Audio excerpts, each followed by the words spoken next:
I began this project with an initial sum of £500, and up to this point I have successfully purchased and sold 4 different cars, resulting in my current budget of £1,700. With this amount of money, I now have a wider range of options available for my next purchase. However, over the last 2 days, my attempts to find a good deal have been unsuccessful. I couldn't come across any worthwhile offers. Most of the listings were already posted by traders, and it's clear that buying from them wouldn't yield much profit. There were few instances where I thought I had stumbled upon a great deal, and contacted the seller. I received a message saying that it had already been sold. This indicates that the market is highly competitive and very good deals don't stay available for long. After several days of searching for a right opportunity, I finally found a great deal. Or at least that's what I thought. I am talking about a 2009 Hyundai i10 with only 84,000 miles on it. The seller was asking £800 for it, or nearest offer, which is already a fantastic deal because cars from that year with similar mileage typically sell for well over £1,500. Naturally, the low price raised some suspicion, so I inquired with the seller about any potential issues. The seller assured me that aside from blowing exhaust, there were no other problems. The exhaust issue didn't strike me as a significant concern, keeping in mind that it's a very cheap car, so I decided not to wait any longer and drove to view the car. I just inspected the car and I decided to pass it. The main reason for my decision was that the engine was working super loud. Also, there were other strange noises coming from the engine bay. All of this raised me a huge red flag regarding the condition of the engine. The fact that seller failed to mention anything about the engine noises and he acted as he doesn't know anything about those issues made me uneasy about this deal. Also, he had multiple cars for sale, which means probably he was a trader. And the worst thing is that he was dishonest. He lied about how long he has the car. So knowing the fact that seller is a bit dodgy, it's very likely that there might be something more wrong with the car. So although the price was very good for the car, there was some potential risk that there might be something wrong with the engine. I decided not to risk this time and skip this deal. I returned home and started watching other deals, and I have noticed that the car I just viewed is sold now. Somebody just bought it, and that made me thinking, what would you do in such case? Would you still buy the car knowing all the risk, or would you skip it like I did? Let me know in the comments. I couldn't find a decent deal anywhere else, so I thought, why not try something new? I watched a bunch of videos where people were snagging cars at auctions, and I got the itch to give it a shot myself. That's when I stumbled upon Copart. I'd heard all sorts of stories about this auction site, but I was pumped to dive in and see what it was all about. First things first, I had to pay £100 as a registration fee, and then I was good to start bidding on cars. On the following day, I selected several cars that piqued my interest and attempted to do some research before the auction kicked off. Here are a few cars from my list. The first car I'm interested in is 2010 Mazda 2. It is categorized as non-structural damage, commonly referred to as CAT-N. Mazda runs and drives and has 105,000 miles on the clock. The primary issue is damage to the front, with minor dents or scratches as secondary defects. Copart assesses car's value at £2,887, although I have noticed that this estimate tends to be on a higher side. Also, the listing provides details about the engine and transmission, revealing that this Mazda is equipped with a 1.5-liter petrol engine and a 5-speed manual gearbox. It is crucial to ensure that there are no additional VAT charges applied to the final price, and it's worth noting if V5 document doesn't come together, there will be extra expenses applying for this document. Under additional information, it is mentioned that there is a spare wheel, only one key unfortunately, and that it comes with alloy wheels. Now, looking at the first picture, you can see right away that the front bumper is all scratched up, and there are some missing plastic bits near the fog light. On the other side, there are also missing plastic pieces, but nothing major seems to be wrong. The back looks fine with no obvious problems. It's cool that it's got leather seats. When you look at the dashboard, you can see that the car actually starts, and the good news is there are no warning lights on. After that, there are more close pictures of the damaged area, and I don't know what they wanted to show with these last two pictures. The current bid on this car is 225 pounds. Right, let's talk about the second car I've got my eye on. It's a 2010 Ford Kuga, marked as a category N, and it has just under 100,000 miles on the odometer. It's powered by a 2-liter diesel engine. The primary damage is located at the rear end of the car. Copper estimates its value to be around 3,100 pounds.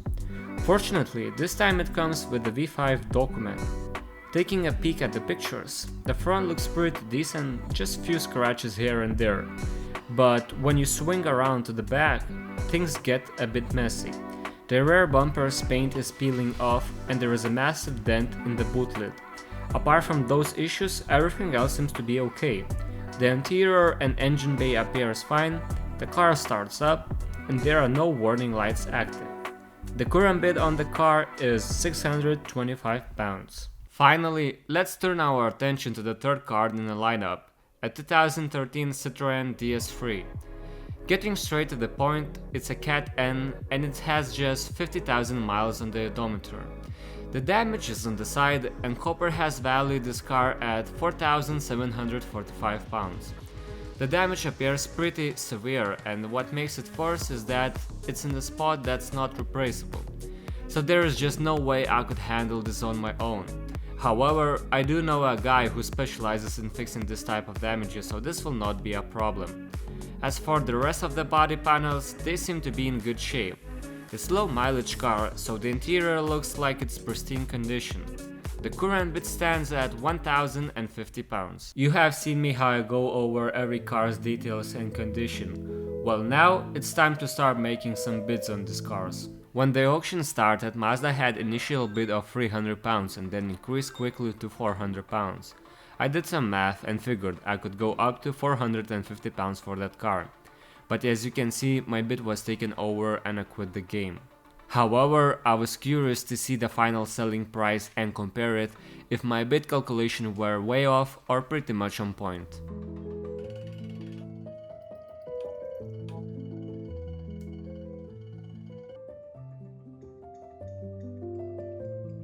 So Mazda ended up selling for 550 pounds and that's just 100 pounds more than my maximum bid, which goes to show that my calculations were pretty close. Now let's talk about Ford Kuga. I had set my max bid at 1,000 pounds for it, but somebody bid more and sadly I didn't win this either.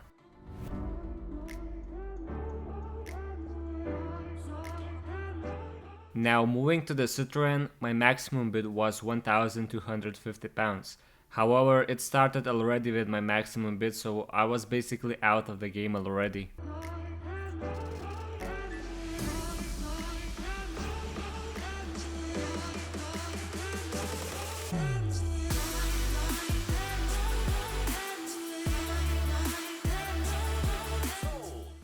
The car you're looking right now is Peugeot 208. I actually did a brief check on it before, but I assumed it would go for way more than I could afford, so I didn't dig too deep. However, when the auction began, I noticed a surprisingly low starting price, so I decided to throw in a few bids and see where it would go. To my surprise, the bids didn't increase as much as I had expected. That got me thinking, maybe I missed something, or there was a hidden issue with the car, but after a quick double check of the pictures and information, I couldn't find anything else of concern. Since I was still well within my budget, I decided to make a few more bids.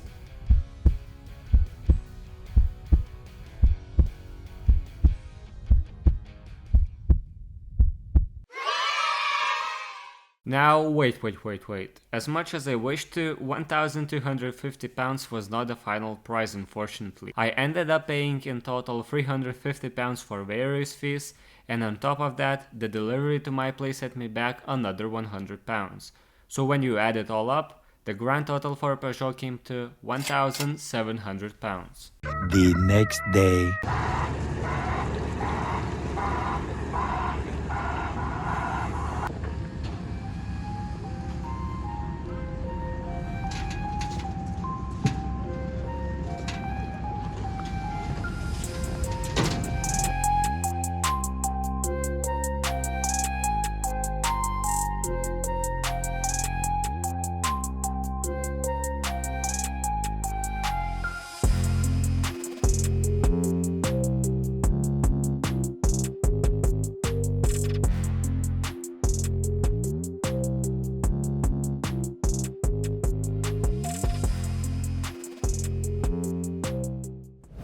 bonnet is damaged, then the front bumper is scratched. But luckily this front grille looks fine. This one actually cost over 70 pounds. Then this damaged lower grille. Both headlights are not damaged. I was thinking that this crash bar might be damaged, but it seems to be fine. As well, there is damage passenger wing. It has a dent on the corner. And another wing, it just has only a scratch, but anyways, I think that should be painted as well. The bumper,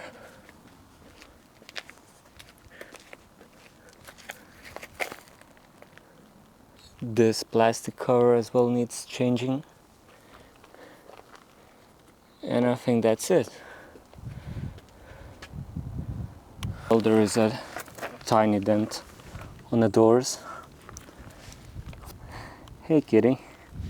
Now the most important thing, let's see if it starts.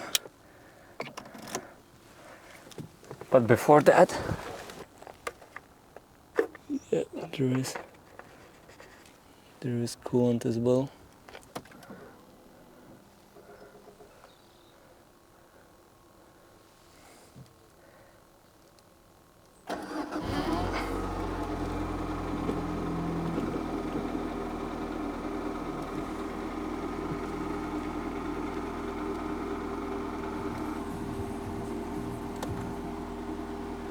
So there is no lights. That's the good news. Mileage is only 56,000. Engine seems to be working fine. I can't see any oil leaks or anything like that.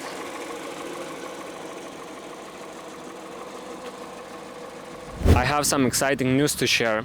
I don't own Peugeot anymore because I have already sold it. Long story short, the guy who helped me to transport the car actually was looking to buy a car, and he really liked my purchase. So he asked me if I would be willing to sell that Peugeot to him without doing any repairs to the car. So at that moment I had two choices: to repair the car and sell it for more, or sell it immediately but a bit for lower price. Anyways, I didn't have enough funds in my budget to fully repair the car, so I decided to sell the car to him as it is. I sold the car for £2,100, which leaves me 400 pounds of profit. I really actually wanted to fully prepare the car for sale. That's why I decided to buy another car, which you're going to see in the next episode. Thank you guys for watching, hope you enjoyed it, and see you in the next one. Peace.